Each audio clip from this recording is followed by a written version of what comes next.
And we're going for a third one. Third round, and guess what? Girlfriend's up? not very far on the puzzle. How you doing out there, babe? Yeah, she didn't answer me because she's not happy with me. I'm just kidding. I don't remember where we left off. In the last one. she got the border done. Oh, That's yeah. I'm not off. talking about the puzzle. I completely forgot about the puzzle progress. That was pretty much where we left off, I think. Oh, yeah. Other than that, I mean, I think we're just pretty much talking about anything and everything. So we have talked about movies and shit that we. Holy shit! You wanna know what? What? I didn't even finish explaining. Explaining what? The whole Marvel thing. Oh shit! So honestly, here I'll go through it real quick again. All right, I'll try not to sidetrack you, but okay. So Thanos is the bad guy of the main one. Going for the Infinity Wars. Stones. Yeah. All right, and so the Infinity Stones, there's 6 of them. Yep. They spell out Thanos. Yep. T, the Tesseract, the first one that was shown in Captain America. Yeah, we went through that. H, we'll get to that in a second. A, Ether, Aether, or whatever. Thor Dark World. N, the necklace, the Time Stone. Yep. That was in Doctor Strange. O, the Orb Power Stone. That was in Guardians of the Galaxy. S, the staff, Thor's or Loki's staff. Yep. That's in Age of Ultron. And then that brings us to H, the Soul Stone. A lot of people have been speculating about this. Yeah. And my only thought about this is Heimdall in Thor. I have no. The last movie. Okay, Thor. Heimdall is the gatekeeper in Thor. Okay. Okay. The one with the sword, the guy with the that big gold guy. Yeah. Yep. I remember. And so but he doesn't have the stone. Odin does. Okay. Thor's father. Yeah. What do you think is behind that patch in his eye? Oh shit! Is that the stone? I believe so, sir. Dude, that could be. Like shit. Because he has the power to give that power to Heimdall. Damn. That could be. But I don't know. See, that's the thing. Like, I like the Iron Man movies and the Guardians of the Galaxy movies. I watched most of the other ones, but I only saw them once. And to be honest, I forgot a lot about them because they weren't big favorites of mine. And that's what got me so interested in comics and everything, is that like the whole world is so big. Yeah. And so like, see, with DC Comics and the Flash. Yeah. I don't know why I say DC Comics. It's pretty much like saying Detective Comics. It's weird. But, is that what DC stands for? Detective Comics. That's what it stands for. So saying DC Comics is pretty much saying Detective Comics. It's weird. What is isn't there a baseball team in Los Angeles, like the Angels or some shit? I don't know, but it's basically like saying Lost Angels twice in a row. Los Angeles Angels. I don't know. I'm fucking it up. Los Angelos. But it was a quote. It was a quote in the movie, and it was funny, but I fucked it up because I don't remember it. Dude, I got it. So you ever smoking the devil's lettuces? I mean, it'll make you forget. One movie I've only ever seen it once, and I need to watch it again because goddamn it was a masterpiece. Honestly, movies being a movie critic would have been a great thing that I would have loved to do. See, I've thought about doing it a lot. Like I've thought about being a movie like on the podcast and stuff, like doing reviews or critiquing shit. But hell yeah, I'll definitely do that with you. I don't do it though, because like I don't like most critics. It seems like they turn into all they ever do is talk about shit they don't like. Yep. Like I didn't like this. I didn't like this movie for these reasons, or I didn't like this CD for these reasons. I never wanted to get into that. Like if I talk about a movie, I want it to be because I fucking love the shit out of that movie. Or if I talk about an album or a band, I'm gonna talk about the ones that like I love. I mean, 'cause if I'm gonna talk about it, I want to praise it. I don't want to fucking shit all over it. I didn't like it. I didn't like it. I don't give a fuck. I'm not gonna shit all over it. Kevin Smith. He does kind of podcasts. Yeah, I know Kevin Smith. He's sort of like kind of what I've seen a lot of his movies too. Yeah. He does a lot of YouTube videos with what's his name? He's pretty much Fat Man. It's but he does podcasts on movies and everything and reviews on like comic movies pretty much. I'm interested in those because I grew. I ain't afraid to admit it. I'm 20 years old. All my movies are pretty much fucking Harry Potter, superhero. I have literally almost every Justice League movie, to the Flashpoint Paradox, to Batman and Harley Quinn that just came out recently. Damn. Not a fan of the fucking ending. Kind of pissed about the ending. I mean, literally the whole plot goes on. And then the ending, there's no climax to the fucking... Oh, shit. There's literally, it just ends. It's like they didn't know how to fucking do it. They know how to fucking do it. They've made fabulous movies. Flashpoint Paradox, the first one of the series that goes on. Yeah. I mean, see, and I've definitely seen them all. I've never watched Dark any Knight of these. Part 1 and 2. It's Dark Knight Returns comics, or the Dark Knight Returns Part 1 and 2. Yeah. It's an animated movie. If you watch those two, you will understand Batman v Superman. See, I think why I never got into like the DC cartoons that much, I didn't like the animation style for some reason.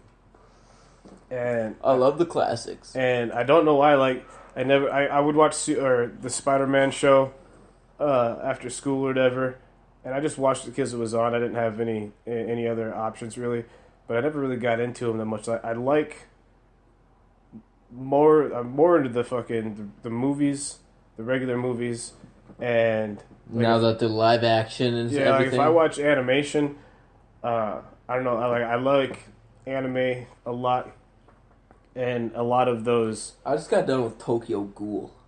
See, now I heard Tokyo Ghoul season 2. Oh my God! I saw a preview for a live action movie that's coming out for that show. Coming out in December. I'm really looking forward to seeing it because I know a lot. I've seen a lot of anime adaptation movies like Dragon Ball. This Evolution. one actually looks like it's pretty legit, but I've never seen Tokyo Ghoul, so I can't say for sure. But it looked good enough that Tokyo Ghoul is now on my radar. I'll definitely ask my buddy if you can borrow them. Well, I can find it online. I'm sure. Pretty easy. I'm sure you could. Yeah, so I do that all the time. Resourcefully. Fuck yeah, you gotta be. You gotta. But I do try to because I got to a point where I started feeling bad about downloading music because right around the time I started doing my podcast is when I finally started doing something that I was putting effort into and I was passionate about. And I had accepted the fact that this is something I really want to do, and there's not really any money in it, but I'm going to do it anyway because I like doing it.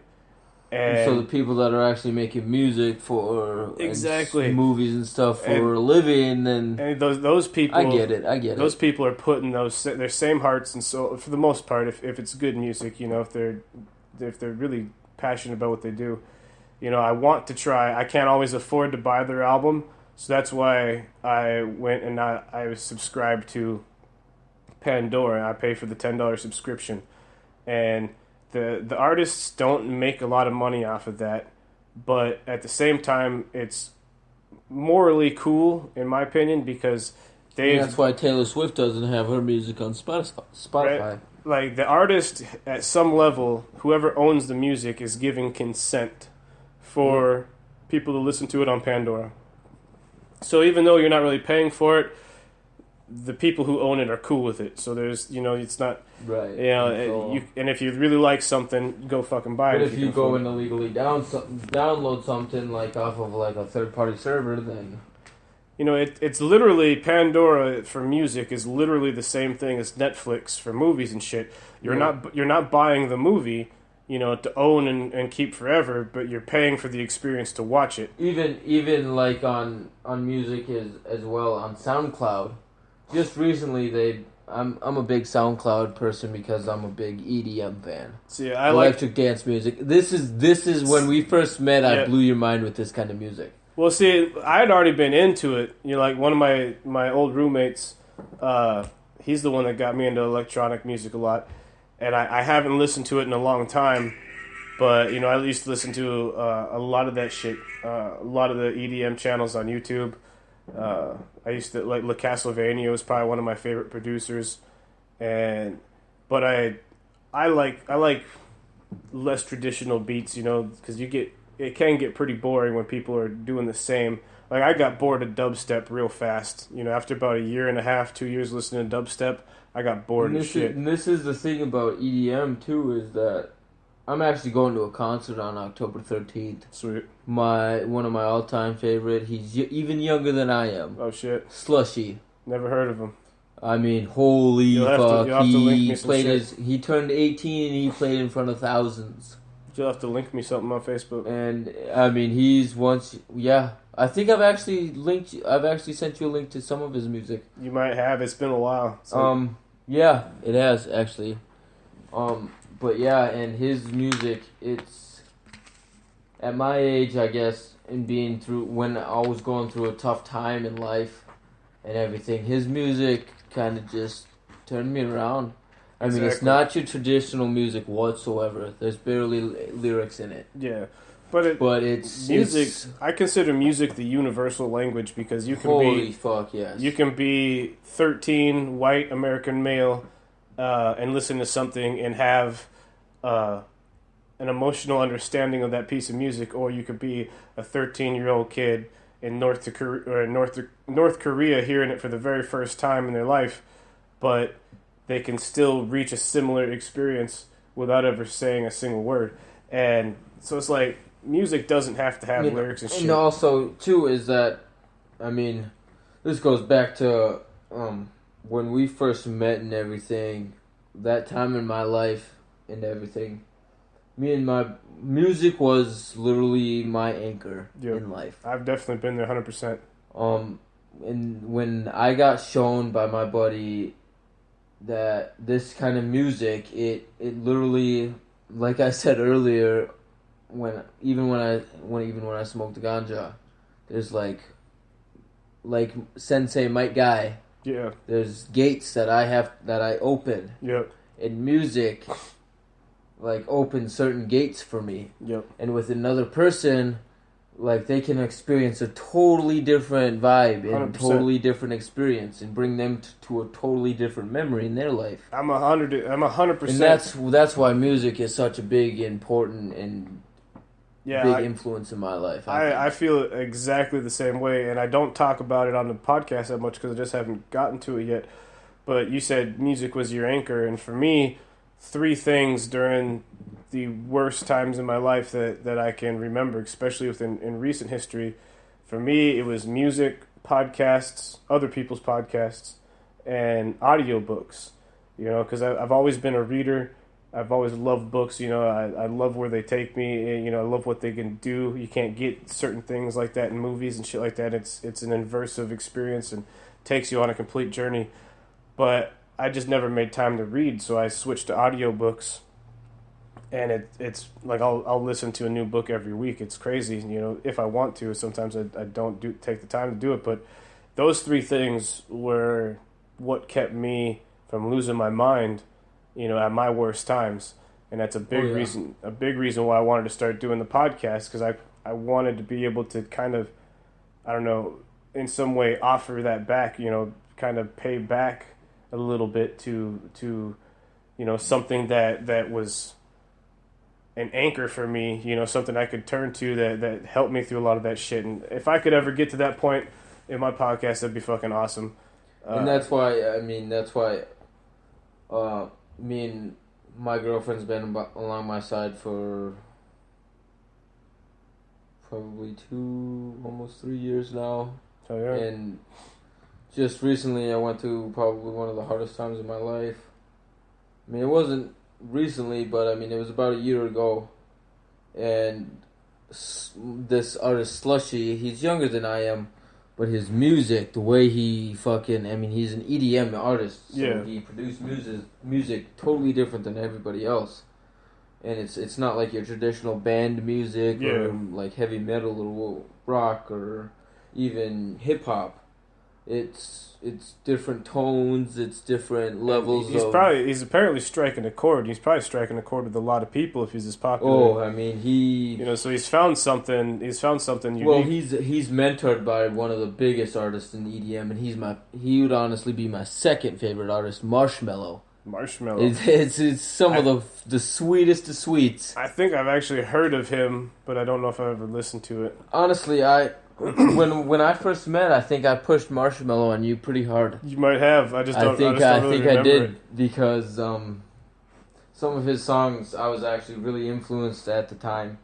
Him and Slushii at the time. So I'll definitely have to go give him a listen, because at that point in my life, I wasn't really like I was taking. Like if somebody recommended something, I was taking recommendations, and if I ever got to a point where I listened to them, maybe. But I go through cycles where it's like I'm only going to listen to things that I know right now because this is what I want to listen to. And then, especially at that point when I was doing a lot of drugs, it's like I don't want to listen to your new crazy kid music. What the fuck you talking about? Right. A lot of people were always very skeptical about my music, and then I actually would show them the song and listen. And this is my thing about music, is I don't ever listen to music anymore. I don't listen to music anymore. What do you mean? Oh, I definitely play music a lot. I don't listen to it, though. Yeah. I definitely feel the music. I'm 100% the same way. Like, with a lot of my favorite music, it wasn't until, I could listen to an album for fucking 10 years before I actually pay attention to the lyrics. Yep. And then I'll be like, oh shit, that's what he's been saying this whole time? Yep. Because to me, it's all about the emotional experience I get from the music. I'll promote one song, and that's one song only, and this is the song that got me through one of the... I mean, it gives... Every time I listen to this song, it's an emotional roller coaster. Every single time I listen to it. I have those.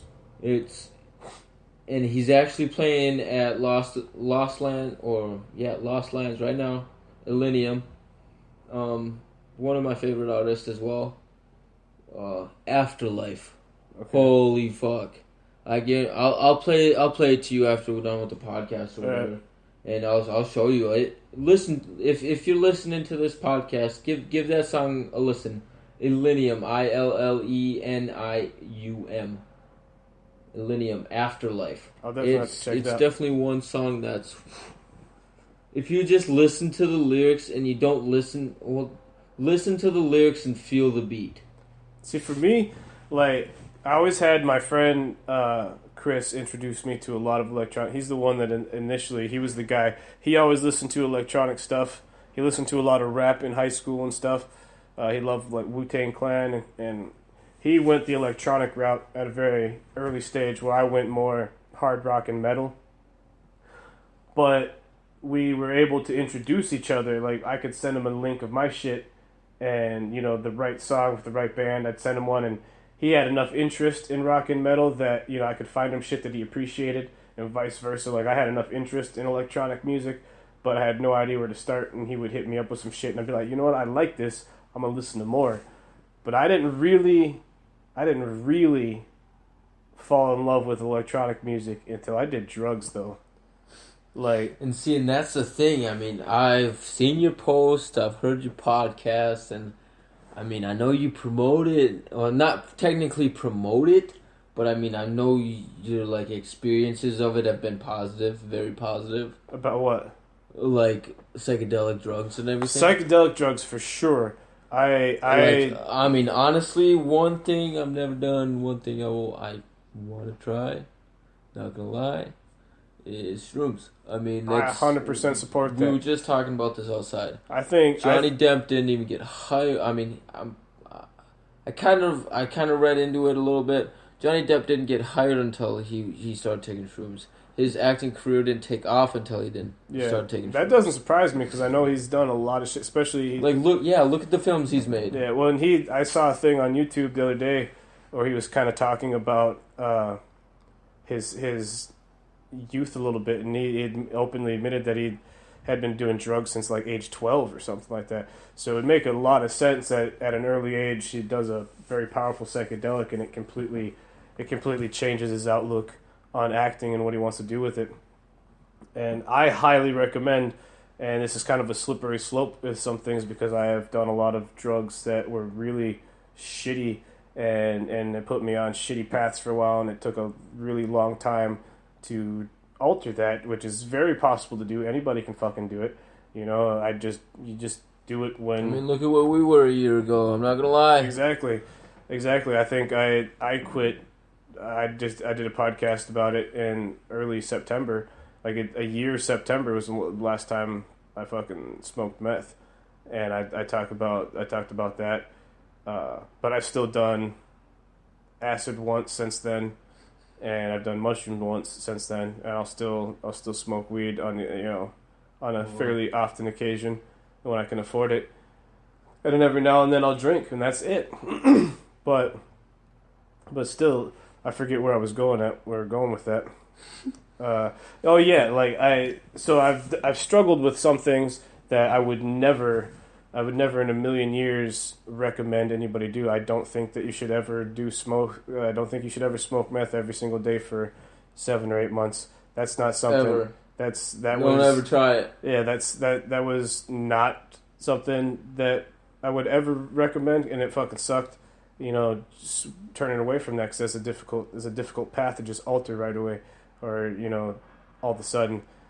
But on the other hand, there have been things like LSD in very, I don't want to say controlled environments, but I was in a controlled environment. I was in the safety of my own home, but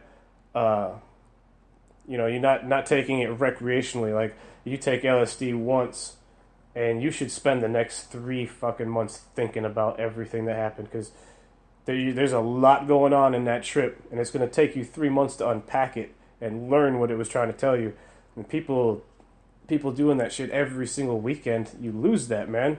I mean, if you're constantly tripping... That brings us to one of the other podcasts, too, is that Native American culture, they grew up doing, taking these drugs naturally. Yeah, a lot of them did. Like, look at the stories and look at the things that they were taught and things that they took from those messages. Yep. I mean, fuck. A lot of it, for the most part, was pretty positive stuff they were taking away from it. Yeah. The only time that I know of in history where psychedelics played a role in really terrible things, I was seeing on the Joe Rogan podcast a few years ago. He had I want to say Graham Hancock is his name, who's on there, and he's talking about how the Aztecs, or whatever was the biggest tribe at the time, I want to say it was the Aztecs or the Mayans or whatever, how they had sacrificed 80,000 people in 4 days, all, and I want to say it was Montezuma. It's very widely known that he was taking psychedelic mushrooms on a regular basis, and he was talking to demons. He was talking to demons on these mushrooms, and then they'll go sacrifice. Like, if you look back in the history books and everything, I mean, like, all the drawings and, like, the old maps of, like, the sailors, I mean, they were drunks. Not gonna lie. I mean, it's proven fact that they were drunks. Yeah, you couldn't... You had to carry alcohol, wine, and beer, because if you... water would get stagnant, water would breed bacteria and stuff, so for a long time, especially on boats crossing the ocean and shit, they would live off of beer and wine. And so, I mean, you're basically an alcoholic for survival purposes a lot of the times. Right. And therefore, I mean, look at the maps and, I mean, the lures and everything that came from the many times of the Vikings and everything, the folklore and everything. Yeah, I don't know a whole lot about that. Mythology, the Greek mythology and everything. Yeah. I mean, back then, they were all alcoholics. I mean, I'm not going to lie. It was very true. It's a proven fact that, I mean, most people in past history drank alcohol. Oh, for sure. And a lot of those, I mean, people formed those sorts of religious bases just out in this. Everyone feels a need to have something to believe in, and there are a lot of spiritual beliefs that include the use of psychedelic drugs, but they tend to be, I don't know, at least my own personal, they tend to be less religious and just more how to be a decent human being, and appreciate the life you have regardless of where you're at, because it could always be worse and it can always be better. And those are the kind of the philosophies that I gravitate towards, not necessarily the ones like especially biblical, or not biblical, but organized religions like Christianity and stuff like that. It's just that just all seems like a joke to me. I don't even know how we got to this particular. Like, yeah, when it comes to faith and everything, that's what it is faith. Yeah. There's no proven fact of anything. I think it all comes down to trying to live a happy life, trying to believe in something that's happy. I think for a lot of people too, it comes down to living a happy fake life, kind of. My microphone's back here. Hopefully, it hasn't been back there too long. Shit. I think a lot of the religious stuff comes from out of a fear of they need to believe in something. I think and a lot of people look for that outside of themselves. But I think if people could if they could take that faith that they need to put in a higher power, if they could take that faith and put it into, if that's what motivates them, I guess. But I just think if instead of needing a God to make it okay for you to go through life and to make it, I don't know what the word is, bearable. If you need a God and an afterlife to make that bearable, and then when a lot of people do, but I think if you can take that need or to have faith in something other than yourself and figure out how to turn it into a faith of yourself, even if you don't know what comes after, you can live a worthwhile existence, a content existence without. See, without that's many what regrets. It all comes down to. Like I'm 20 years old, dude. I've been taught so many things, so many different ways that there is really no one thing to believe in anymore. You really got to go with just your gut. What do you need right now in your life? And if it makes you feel better, fucking go for it. Just be realistic to the fact that not anyone really knows, and there's always going to be the possibility that you're wrong, and be open to, I guess critical thinking. I guess this is what my thing about what I just said, I guess, is I have everything I need. I have everything I need, but do I have everything I want? No. Yeah. That's what life is, I guess, is that you have a lot of what you need in front of you. You have a house, you have a home, or I guess you have a house. You have food, you have water. Yeah. That's all you really need, right? Yep. But I got 2 kids now. I got a house, I got food, I got water. My 2 kids are healthy besides my littlest one. Sick because he got fucking 7 shots at once. But, oh, snap. That'll fuck you up. Fuck you right up. They're healthy. Yeah. But do I want to mow my own grass? Hell fucking yes. Right. Am I gonna work my ass off to get that? Hell fucking yes. Exactly. That brings you back to the point where you were talking about where you work to what you get. Yeah. You don't have a family, so you have everything that you pretty much need. Yeah, my needs are met. Yeah. Yep. And I don't have to. I don't have 2 kids. You could. We're in my living room right now and everything.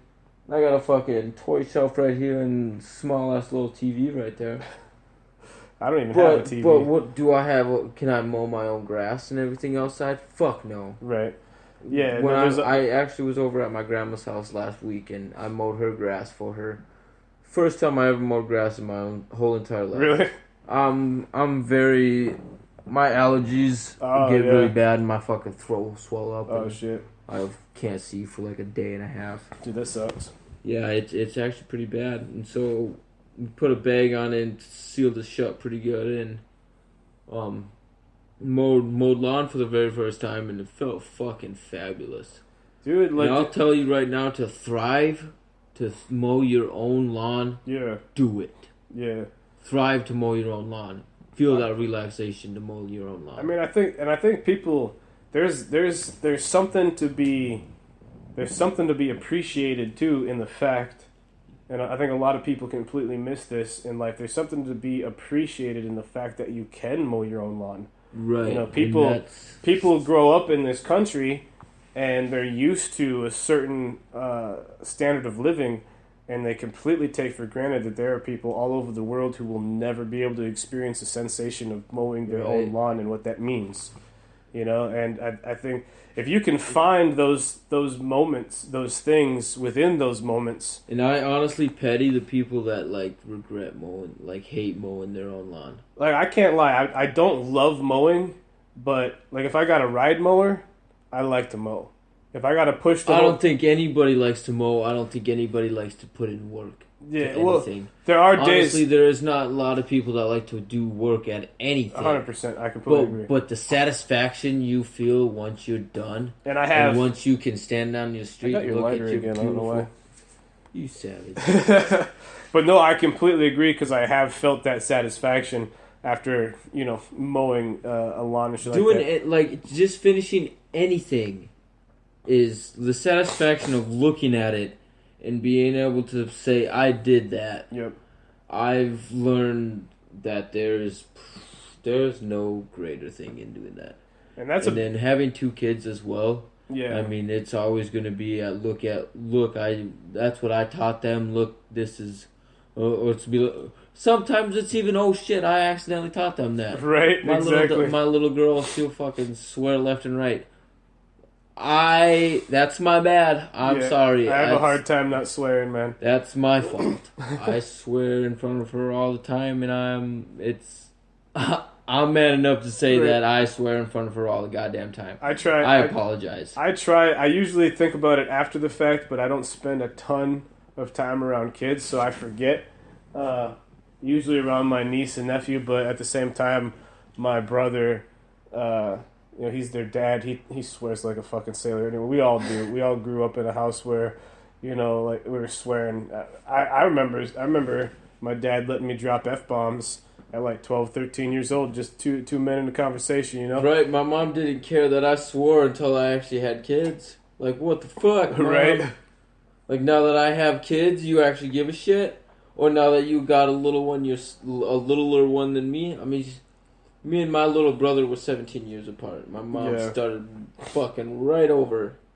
Brand new. Me and my oldest brother out of the house. That will happen, though. When you'll find when someone has kids and there's a big gap in between those kids, they almost always change their behavior because they learn some lessons. They learn a lot of lessons. My mom... Alright, so my brother, I mean, he got a lot of straight A's. I mean, not technically straight A's, but he was a good student. Yeah. I mean, I always got looked over as a student because my brother was a good student. And so, I mean, I was a bad student. I was fucking principal's office every goddamn week. I mean, letter every day to my mom saying that I was a horrible kid and I punched the teacher in the face. Oh, shit. I threw pencils at the teacher. My bad. I don't care. My bad. Sorry about that. I was the kind, like... I didn't get in trouble. I was always at school, but I didn't give a shit about what they were teaching me. You know, so I didn't do any of it. You know, honestly, it just didn't interest me. And like, I'm obviously not a stupid person, and I learned a lot while I was in school. At least the stuff that interested me. I'm gonna tell you right now, I'm 20 years old. I'm just about to finish high school. See, I didn't even graduate. But in the next 5 years, I'm going to be making more money than anybody that went to college for 8 years. I believe that you don't... I know a lot of successful people who never went to college, who didn't even graduate high school. And that's the one thing I learned in the business that I'm about to start, going through some of these meetings and talking to some of the people that have already succeeded. Mm-hmm. You don't need that education. I mean... it's helpful, whatever. To a certain extent, I mean, it definitely is. But it's what it is. It's sociably it basically acceptable. It's sociably recognized. It's basically social engineering. Like it's designed the way the high school and grade school scenario is designed. Like it was created in, I want to say, the late 1800s. You know, to basically train people to become factory workers. You know, there's a famous quote, I can't remember who said it, but exactly. He said, "I want a nation of workers, not a nation of thinkers." You know, I'm paraphrasing, but you know, they created the school system. And this is my take on life nowadays. Is we're not evolving. What are we doing? Yeah, we're staying here. We're not moving forward. We're done pretty much exploring space, I guess. That's not true. They're doing big things with space. You know, they're trying to take a manned mission to Mars. Hell, fucking yes. Elon Musk, I believe, is doing a lot of work. He's a billionaire. I believe he runs the Tesla company. You know, Tesla cars and Tesla I'm behind batteries. on that shit. And he's trying to send people to Mars. I honestly think that, like, I mean, look at where we are. We're not evolving. 100%. We're pretty much about to fucking kill ourselves. Yep. I mean, we've definitely been, civilization has hit a brick wall in the last 100 years, for sure. And it's a pattern that's been done before. No, honestly, I can't say. Okay, so we haven't hit a brick wall in the past 100 years. I'd give it the past 50. We've made a lot of advancements in the past 100 years. Let's say 75 years for sure. Yeah. Well, because I mean, we've went to the moon. We've done multiple things with like Earth technology. I mean, look at technology nowadays. We're making fucking holograms. Turn of the century, we made a big leap forward.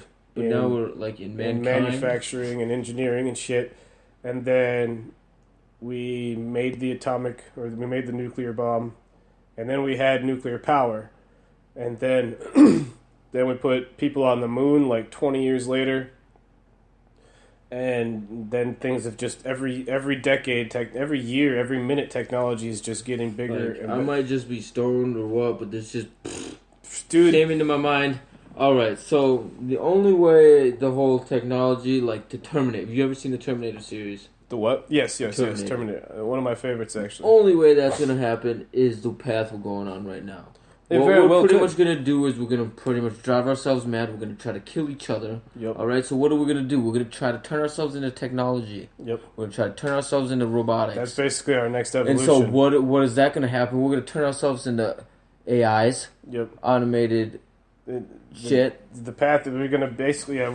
technology and human beings are destined at this point. Holy fuck. I mean, they're already doing it. They're already doing it on certain levels. I mean, they're making microchips they can put in your body that make your healing process okay, faster. so what do you think of this? What if they were actually putting that shit in your vaccinations? I mean, alright, so I'm going to vaccinate my kids because I don't want my kids to get sick. Yeah. Okay?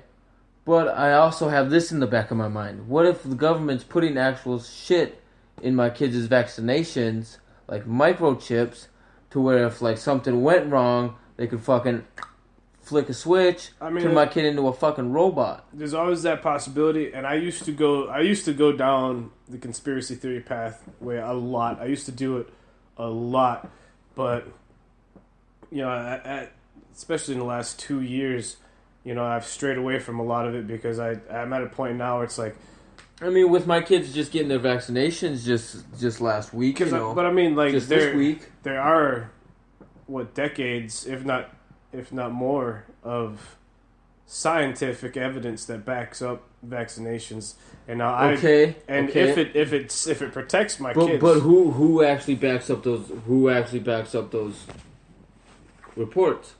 I don't know. I don't know a whole See, that's crap the thing. about it. That's the thing. Is the whole like this? This is the whole nother fucking podcast, you know? Yeah. Is that the government, I mean, this is the whole love your country, hate the government, don't trust the government. Is that the government's so high up, so high end and everything that they got everything fucking looped in.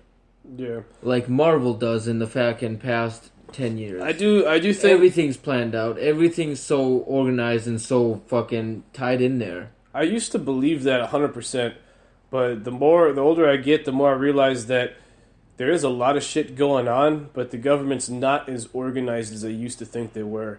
Like there's okay. too much But what if involved. this whole Donald Trump being president and everything was just like it's just been the big plan all along? I think it happened by accident. I don't think Donald Trump even actually thought he was knew he was going to be president either. I know. You know, I think that whole thing with Obama. It was pretty much honestly, my opinion is it was picking the best out of the worst. Well, I don't even think Donald Trump had ever even thought about running for president until that day when Obama president last against Obama.